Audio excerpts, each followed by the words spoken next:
In the previous classes, we kind of talked about already about crucial conversations as a whole.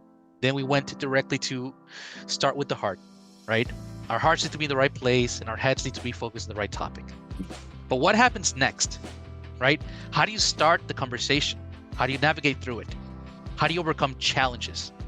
Especially when it's a controversial opinion or a topic. To speak honestly, even when it's risky. I told a story recently to a colleague, and it came off wrong because it was almost accusatory, and that it almost came off like I had already believed this story, and so it didn't come off.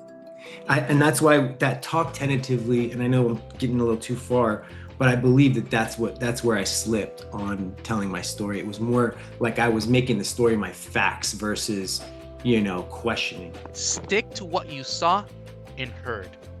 Avoid what you felt at this part of the framework. Okay?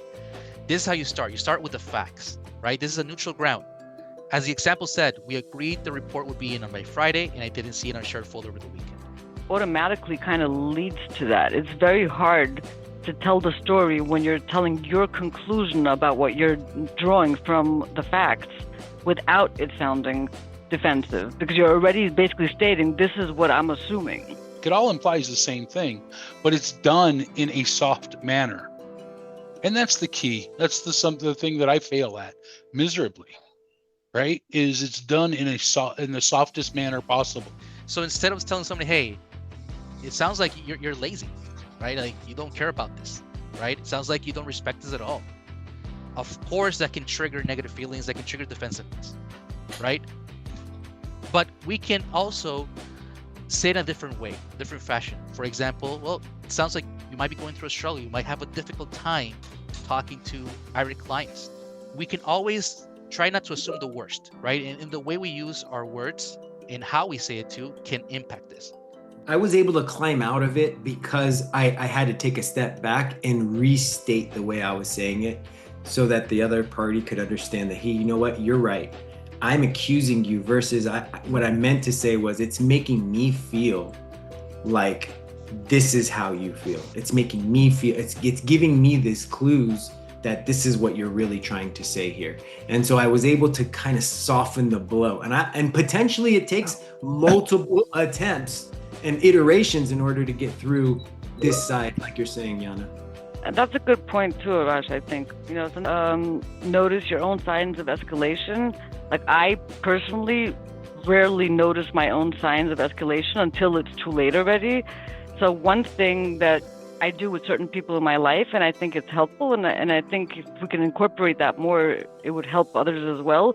So, for example, like Robert and I, if we're like getting into something and I'm starting to escalate, sometimes he'll just point out to me that I'm escalated. If we have that kind of relationship, we'll be like, Yana, calm down. Why are you getting excited? Why are you yelling? Why? And that makes me realize, oh shit, I am. So now I regulate myself. But he helped me see that I needed to regulate myself.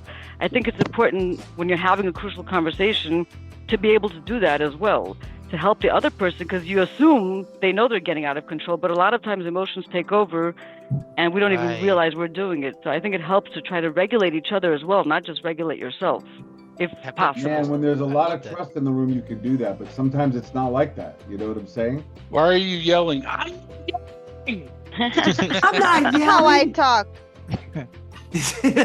You want to see yelling? Oh. I realize the book also talks about this is the tough part, right? And it boils it down to you need to restore safety when the situation is getting tense because the other person takes it in a defensive way. It's because you need to restore the safety, and it talks about contrasting, right? Like, hey, I understand how you feel. I know you are a good team member. I know you want the best, and like you lay down to restore safety, and then you bring it back to your story, because it's still like that's the main point of the conversation. If we face only the facts, then the other person may not understand the reason of the conversation at all, right? We want to want to reach a common goal. We have something we need from that person, and what we want here is to create a safe environment, because we don't know how the other person is going to react. It can be violent, it can be silent, and we don't want that. By doing this, we want to create conversation, dialogue, so we can reach to our goal. So maybe we can see it with a crucial conversation with a friend or with a family member. Nothing is going to ever be perfect. No. Right? But here's a framework that anytime I've tried it, it's worked. The problem is that I let my emotions get involved, and it gets me away from trying it, because then I turn into, I want to be right. What does it say? You want to be right? You want to get better. Right? And that we just have to accept that is, and if there's a different way, let's find a different way. But this one seems to be working for everybody that's trying it. Yeah.